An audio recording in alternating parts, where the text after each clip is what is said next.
friends, welcome back to my channel. Wanted to share with you today a little farmhouse decor. Some of you may have seen people making these wagon wheel wreaths. Well, the two that I've actually seen have used the hula hoops like to go above a fireplace, and I really don't want one that big. I just want a small little wagon wheel to go on one of my back doors for the spring and summer.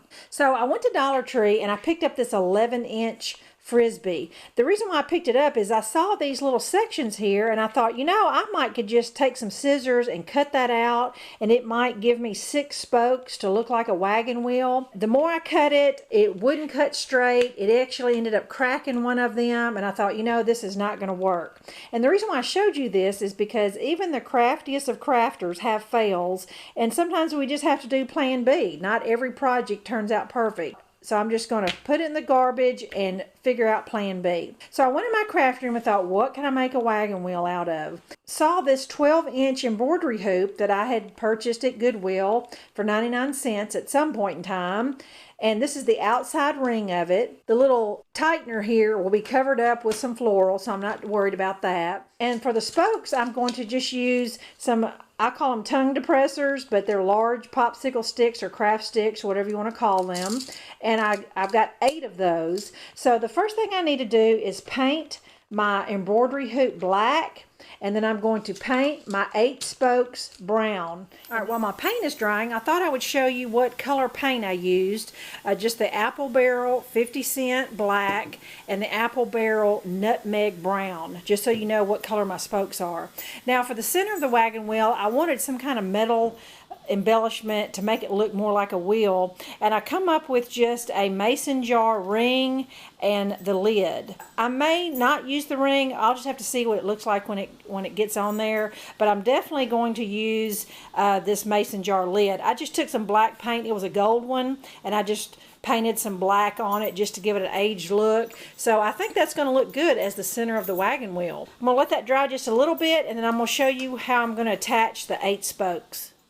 All right, what you're looking at is the back of the wagon wheel, and I just took a touch of hot glue and put it on the end of the stick and just set it on the back side of the hoop. I did the quarters first because that's easier to line up, and these in between ones I can just kind of eyeball the center of the pie shape. Just make sure your spoke doesn't go past your hoop. All right, I've got all 8 of my spokes attached to the back of the hoop, and now together I'm going to flip this over and see what I got here. So far so good. I like the look of it. It looks pretty even and everything, and these are pretty secure, believe it or not, and I think once I get my metal thing on the inside center, it'll make it even more.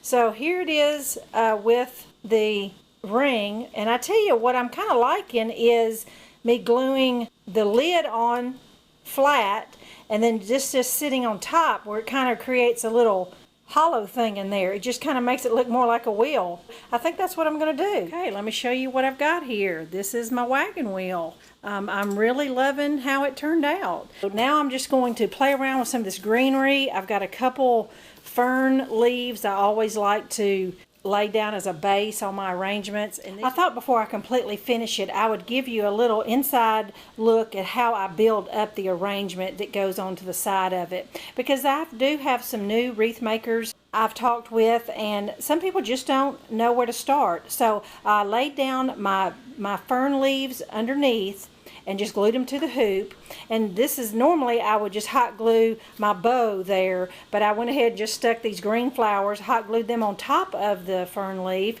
Now I'm going to hot glue my bow, and then I have all this empty space here. That's when you just look through your flowers and see what you have. There's really no right or wrong. Just you could kind of dry fit it and see if it looks okay. If it does look all right, then just hot glue it. But it does take a little practice just to get it pleasing to the eye, but fill in the spaces and it'll be fine. Here, well, I decided to wait till the next morning just so you could get a really good look at what my little wagon wheel door hanger looked like.